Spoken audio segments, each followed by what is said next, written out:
Hi అండి. నమస్తే. నేను మీ Rama. Welcome back to our channel VYL creations. ఈ రోజు వీడియో వచ్చేసి పిల్లలకి, పెద్దలకి నచ్చేలాగా నా స్టైల్‌లో చేపల వేపుడు ఎలా చేసుకోవాలో చూపిస్తున్నానండి. ముందుగా ఫిష్ ఫ్రై కోసం 1 కేజీ చేప ముక్కలనైతే తీసుకున్నానండి. ఇక్కడ నేను చూపించిన విధంగా చిన్న చిన్న ముక్కలుగా కట్ చేసుకుంటే బాగుంటుంది. ఫ్రై అయితేను మసాలాలన్నీ బాగా పడతాయండి. మరీ ఎక్కువ వెడల్పుగా అయితే కట్ చేయించుకోవద్దు. వేపుడుకని చెప్పితే మార్కెట్‌లో వాళ్ళు కూడా కట్ చేసి ఇస్తారు. చూసారు కదా! ఈ విధంగా సన్నంగా కట్ చేసుకొని బాగా వాష్ చేసుకోవాలండి. ఇప్పుడు ఇందులోకి చిటికెడు పసుపు, 1 ½ స్పూన్ కారము, అలానే 1 స్పూన్ ధనియాల పొడి, 1 స్పూన్ జీలకర్ర పొడి వేయించి పెట్టుకున్నాయనండి. 1 spoon garam masala, next half spoon వరకు మిరియాల పొడి కూడా వేసుకోవాలండి. మిరియాల పొడి వేసుకోవడం వల్ల టేస్ట్ ఇంకా బాగుంటుంది. ఇందులోకే 1 స్పూన్ వరకు అల్లం వెల్లుల్లి పేస్ట్, 1 ½ స్పూను వరిపిండి, అలాగే 2 స్పూన్లేమో కార్న్ ఫ్లోర్ వేసుకోవాలండి. మీరు కారం అయితే చూసుకుని వేసుకోండి. మనం ఈ మసాలాలన్నీ వేసుకుంటాం కాబట్టి కారం ఎక్కువైపోతుంది. అందుకే నేను తక్కువగా వేసుకున్నాను. పిల్లలు కూడా ఇష్టంగా తింటారు కాబట్టి మరి ఎక్కువగా స్పైసీగా అయితే చెయ్యట్లేదండి. లాస్ట్‌లో కొంచెం ఫిష్ మసాలా యాడ్ చేసుకొని మొత్తం అంతా బాగా కలిపేసుకుని అయితే ఇలాగ 1 గంట, 2 గంటల వరకు ఫ్రిడ్జ్‌లో అయితే పెట్టేసుకున్నానండి. మూత పెట్టేసుకుని. చూసారు కదా! 2 గంటల తర్వాత తీసి చూస్తే ముక్కకైతే బాగా మసాలాలన్నీ పట్టి ఇలాగైతే ఉంటుందండి.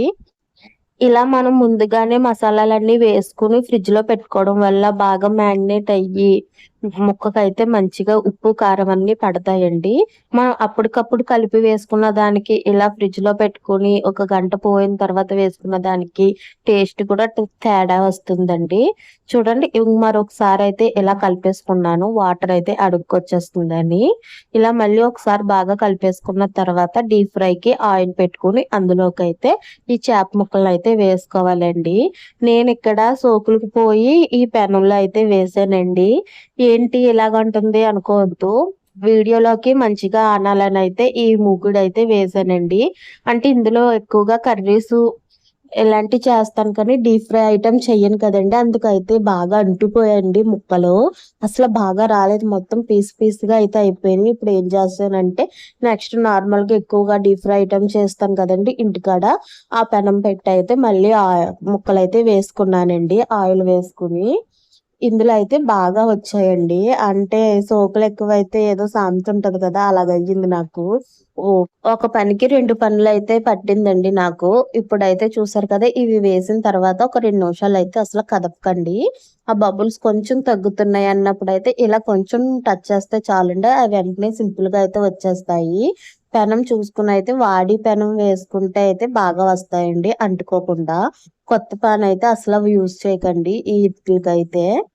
చూసారు కదా! ఎంత సింపుల్‌గా వచ్చేసినాయి. అసలు అంటుకోలేదండి. ఇందాకైతే నేను స్టీల్‌ది కొత్తది పెట్టానండి. అందుకే దానికి అంటుకుంది. ఇలాగైతే మంచి రెడ్ కలర్ వచ్చేంత వరకు బాగా ఫ్రై చేసుకోవాలి. బయటైతే కొంచెం ఫుడ్ కలర్ ఏస్తారండి. అందుకు మరీ రెడ్డిష్‌గా అయితే కనిపిస్తాయి. మనం ఇంటికాడ చేసుకుంటున్నాం కాబట్టి ఫుడ్ కలర్ అయితే వాడకపోవడమే మంచిది. పిల్లలకి పెడతాం కదా! ఇలా చేసి పెట్టడం వల్ల అయితే పిల్లలు కూడా చాలా ఇష్టంగా తింటారండి. పిల్లలు ఇంటి దగ్గర ఉన్నప్పుడు ఇలా చేసి పెట్టండి. చాలా ఇష్టంగా తింటారు. సాంబారు, రసం అలాంటి అన్నంలోకే కాకుండా ఊరికే అలా కూర్చుని కూడా తింటారండి. అంత బాగుంటుంది. ఒక్కసారి ఇలా చేసి పెట్టండి. మళ్ళీ ఇలానే చేయమంటారు. అంత బాగుంటాయండి. ఇవన్నీ అయితే వన్ బై వన్ అయితే నేను బాగా ఫ్రై చేసుకున్నానండి. చూసారు కదా! ఇలా మంచి కలర్‌లో వచ్చేంత వరకు ఫ్రై చేసుకుంటే సరిపోతుంది. ఇప్పుడు నేనైతే ప్లేటింగ్ చేసుకుంటున్నానండి. నార్మల్‌గా పిల్లలకైతే ఇలా ఇచ్చేస్తే బెటరేనండి.